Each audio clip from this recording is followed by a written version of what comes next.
Hello friends, welcome back to this channel. तो आज हम शुरू करने वाले हैं चंद्रगहना से लौटती बेर। तो इस कविता के जो कवि हैं उनका नाम है केदारनाथ अग्रवाल। केदारनाथ अग्रवाल जी का जन्म 1 अप्रैल 1911 को उत्तर प्रदेश के बांदा जिले के कमासीन गांव में हुआ। इलाहाबाद, जिसे अब प्रयागराज बोला जाता है, उससे उनका काफ़ी ही गहरा रिश्ता रहा। उन्होंने अपनी शिक्षा इलाहाबाद और आगरा में पूरी की। इलाहाबाद विश्वविद्यालय में रहने के दौरान ही उन्होंने अपनी कविताएं लिखने की शुरुआत की।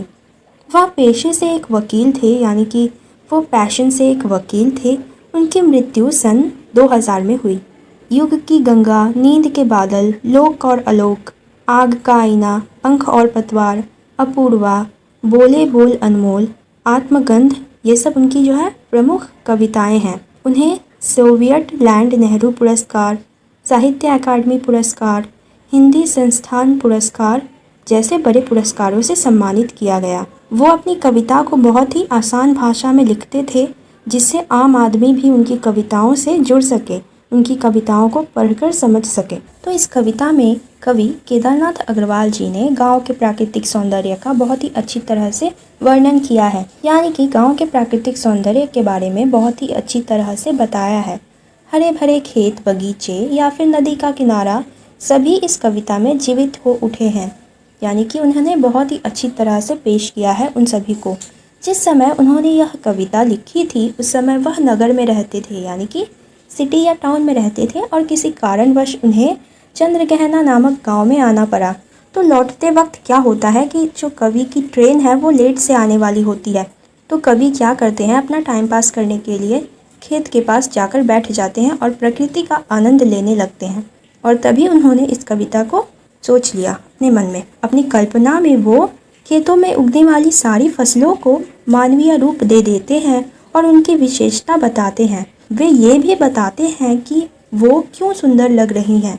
तो कवि केदारनाथ अग्रवाल जी अपनी कविता में नदी के तट पर भोजन यानी कि खाना ढूंढ रहे हैं बगुले के साथ साथ।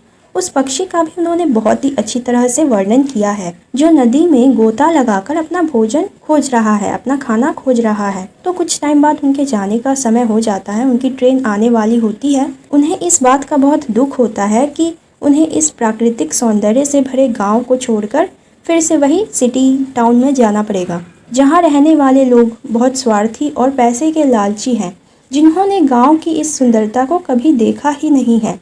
वैसे बहुत सारे लोग जो टाउन या सिटीज़ में रहते हैं वो सभी विलेजेस से कनेक्ट रहते हैं, यानी कि अपने गांव में जाते रहते हैं। आप में से कई लोग ऐसे होंगे, तो हमें कमेंट सेक्शन में ज़रूर बताना।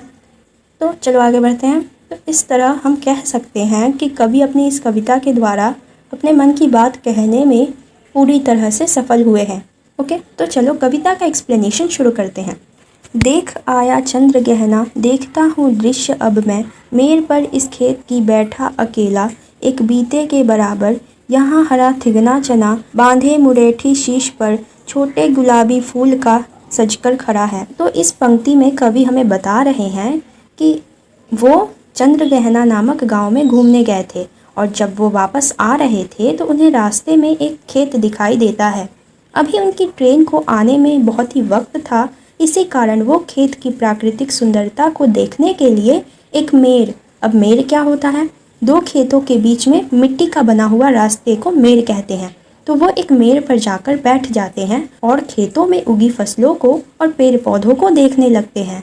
आगे कवि हमें बताते हैं कि मैंने चंद्रगहना नामक गाँव को देख लिया है, अब मैं इस खेत की मेड़ पर बैठकर खेत की प्राकृतिक सुंदरता को देख रहा हूँ और उसका आनंद उठा रहा हूँ। आगे चने के पौधे का बड़ा ही सजीला मानवीयकरण करते हुए, अब मानवीयकरण क्या होता है, जब हम किसी वस्तु को मानव के रूप में बताते हैं, मानव से यानी कि इंसान से रिलेट करते हैं, उसे मानवीयकरण कहते हैं। तो यहाँ पर कवि चने के पौधे का बहुत ही अच्छी तरह से मानवीयकरण करते हुए कहते हैं कि एक बीते यानी कि एक पंजे की लंबाई के बराबर, ज़्यादा से ज़्यादा 1 फुट की लंबाई वाला यह हरा चने का पौधा खेतों के बीच लहलहा रहा है। उस चने के पौधे पर गुलाबी रंग का फूल खिले हुए हैं और उन्हें देखकर ऐसा लग रहा है मानो कोई दूल्हा पगड़ी पहनकर सज धज कर शादी के लिए तैयार हो रहा हो। तो कवि यहाँ पर चने के पौधे को एक दूल्हे से रिलेट करते हैं।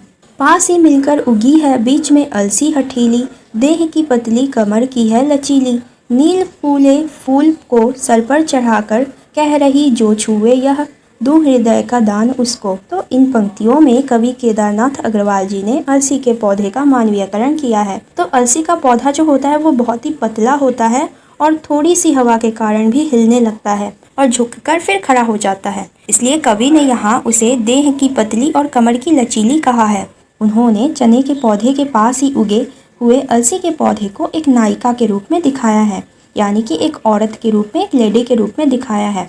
उनके अनुसार ये जो नायिका है यानी कि ये जो लेडी है यानी कि अलसी का पौधा वो बहुत ही ज़िद्दी है और इसी वजह से उसने हठपूर्वक चने के पौधों के बीचों बीच अपना स्थान बना लिया है, यानी कि वो चने के पौधों के बीचों बीच वो उगाई है। तो जो अलसी का पौधा है उसमें एक नीले रंग का फूल खिला है और जिसको देखकर कवि को ऐसा लग रहा है मानो वो लेडी अपने हाथों में फूल पकड़कर अपने प्रेम का इजहार कर रही हो और जो उसके इस प्रेम को स्वीकार करेगा वो उस पर अपना प्रेम लुटाने के लिए तैयार खड़ी है। ओके। और सरसों की ना पूछो हो गई सबसे सयानी, हाथ पीले कर लिए हैं ब्याह मंडप में पधारी, फाग गाता मास फागुन आ गया है आज जैसे। तो इन लाइंस में कवि ने खेतों के प्राकृतिक सौंदर्य की तुलना एक शादी के मंडप से की है। तो कवि यहाँ पर कहते हैं कि खेतों में चने और अलसी के पौधे तो अपना खूबसूरती का प्रदर्शन कर ही रहे हैं, वही इन सब के बीच सरसों की तो बात ही निराली है। सरसों के जो पौधे हैं खेत में वो पूरी तरह से बढ़ चुके हैं और उन पर पीले रंग के फूल खिल चुके हैं। ये पीले फूल सूर्य की रोशनी में किसी नई दुल्हन के हाथों की तरह चमक रहे हैं। सरसों की फसल पक चुकी है, इसलिए कवि कहते हैं कि कन्या शादी के लायक हो चुकी है और अपने हाथ पीले करके इस खेत रूपी ब्याह मंडप पधारी है, यानी कि यहाँ पर खेत को कवि ने एक शादी के मंडप के रूप में बताया है। ऐसा लग रहा है जैसे फागुन का महीना स्वयं फाग गा रहा हो। अब फाग क्या होता है? होली के समय गाए जाने वाले गीत को फाग बोलते हैं, यानी होली के समय गाए जाने वाले सॉन्ग को फाग कहते हैं। देखता हूँ मैं स्वयंवर हो रहा है, प्रकृति का अनुराग अंचल हिल रहा है, इस विजन में दूर व्यापारिक नगर से प्रेम की प्रिय भूमि उपजाऊ अधिक है।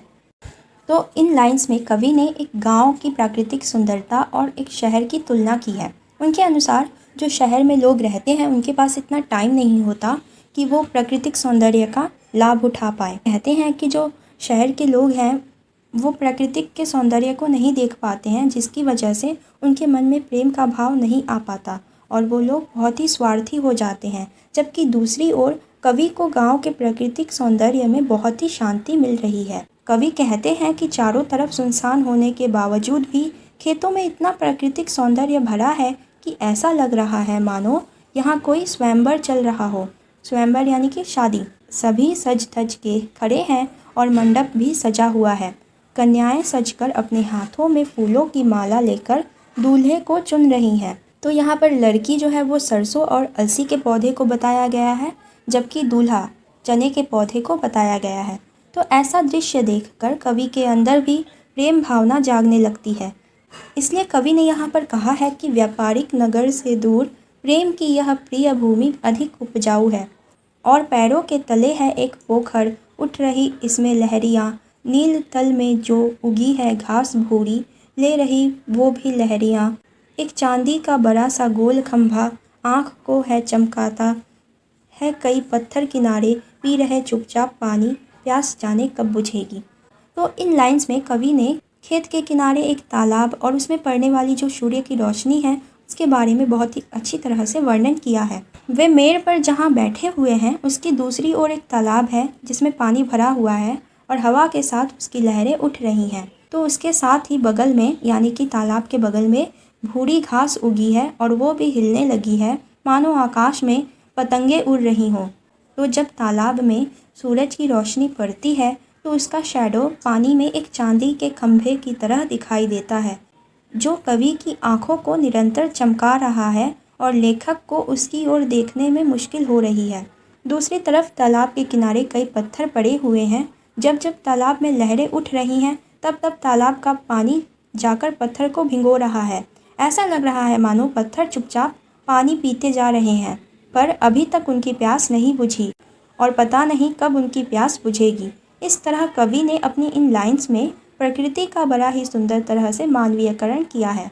चुप खड़ा बगुला डुबाए टांग जल में, देखते ही मीन चंचल ध्यान निंद्रा त्यागता है। चट दबाकर चोंच में नीले गले को डालता है। एक काले माठ वाली चतुर चिड़िया श्वेत पंखों के झपाटे मार फौरन टूट पड़ती है भरे जल के हृदय पर। एक उजली चटुल मछली चोंच पीली में दबाकर दूर उड़ती है गगन में। तो कभी देखते हैं कि तालाब के किनारे पानी में कुछ बगुले खड़े हैं और उन्हें देखकर ऐसा लग रहा है मानो वो अपना पैर पानी में डुबोए खड़े खड़े सो गए हों। लेकिन जैसे ही उन्हें पानी के अंदर कोई मछली हिलती डुलती महसूस होती है या दिखाई देती है तो वो अपनी चोंच तेजी से पानी के अंदर डालकर उस मछली को पकड़कर निगल जाते हैं। वहीं दूसरी तरफ जल के ऊपर एक काले रंग की चिड़िया उड़ रही है और वो तालाब के चक्कर लगाते हुए तालाब के पानी में नज़र रख रही है। और जैसे ही उसे पानी के अंदर मछली दिखाई देती है वह बिजली की स्पीड से उड़कर अपने सफ़ेद पंखों के सहारे जल को यानी कि पानी को चीरती हुई गोता लगाकर अंदर चली जाती है और उस मछली पर टूट पड़ती है। उस चमकती हुई मछली को वह काले माथे वाली चिड़िया अपनी पीली चोंच में दबाकर ऊपर आकाश में दूर उड़ जाती है।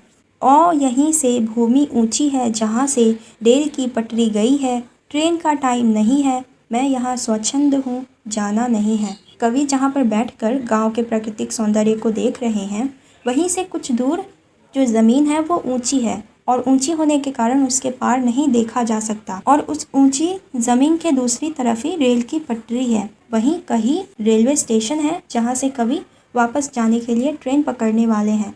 लेकिन अभी तक ट्रेन को आने में बहुत टाइम बाकी है, इसलिए लेखक जो है वो पूरी तरह से स्वतंत्रता के साथ खेतों के बीच में बैठकर सभी जगह देख रहे हैं और प्राकृतिक सौंदर्य का मज़ा ले रहे हैं। ये सब उन्हें बहुत ही खुशी दे रहा है क्योंकि शहर में उन्हें रोज़ रोज़ ऐसे सौंदर्य देखने का मौका नहीं मिलता है। चित्रकूट की अनगढ़ चौड़ी कम ऊंची ऊंची पहाड़ियाँ दूर दिशाओं तक फैली है। बाज भूमि पर इधर उधर रीवा के पेड़ कांटेदार कुरूप खड़े हैं। कवि की नज़र खेतों से उठकर दूर जाती है तो उन्हें चित्रकूट की आसान रूप से फैली ऊंची नीची पहाड़ियाँ नज़र आती हैं जो ज़्यादा ऊंची नहीं है लेकिन बहुत दूर तक फैली हैं। इसलिए कवि ने यहाँ कहा है कि ये दूर दिशाओं तक फैली हुई हैं। कवि को ये पहाड़ियाँ बिल्कुल भी उपजाऊ यानी कि फर्टाइल नहीं नज़र आ रही क्योंकि उन पर रीवा नामक कांटेदार वृक्ष के अलावा और कोई हरियाली नहीं है। सुन पड़ता है मीठा मीठा रस टपकाता, सुग्गे का स्वर टै टै टै टै। सुन पड़ता है वनस्थली का हृदय चीरता, उठता गिरता सारस का स्वर टीटों टीटों।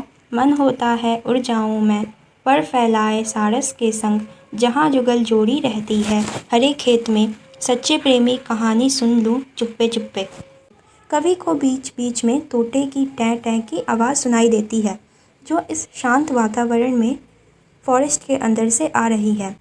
इस मधुर ध्वनि को सुनकर यानी कि इस इतने सुंदर आवाज़ को सुनकर कवि का मन बहुत खुश हो जाता है। उनका मन भी तोते की इस मधुर ध्वनि की ताल से ताल मिलाने को करता है। इसी बीच कवि को जंगल से एक और आवाज़ सुनाई देती है जो कि सारस की होती है, जो कभी इंक्रीज़ करती है तो कभी डिक्रीज़ होती है। वास्तव में यह सारस के जोड़े के आपसी प्रेम का संगीत है जिसे सुनकर कवि यह कल्पना करता है कि वह भी अपने पंख फैलाए सारस के संग उड़कर हरे खेतों के बीच चला जाए। यानी कि जहाँ पर वो लोग बैठे हैं सारस के जोड़े वहीं पर उड़कर वो चला जाए उनके बीच में। फिर छुपकर वो सारसों के सच्चे प्रेम की कहानी सुने ताकि जो सारस पक्षी है वो कवि से डरकर उड़ ना जाए। तो ये था हमारा एक्सप्लेनेशन। आई होप तुम लोग को समझ में आ गया होगा। तो जाते जाते वीडियो को लाइक और चैनल को सब्सक्राइब कर घंटे के बटन को दबाते जाओ। और हाँ, तुम लोग मुझे प्लीज़ यार जाकर इंस्टाग्राम पर फॉलो कर दो और मुझे कमेंट करके ज़रूर बताना कि कौन कौन लोग अभी तक अपने गाँव से कनेक्टेड है। तो देखते हैं कितने लोग कमेंट करके बताते हैं। तो मिलते हैं नेक्स्ट वीडियो में, तब तक के लिए be safe, keep smiling and bye bye.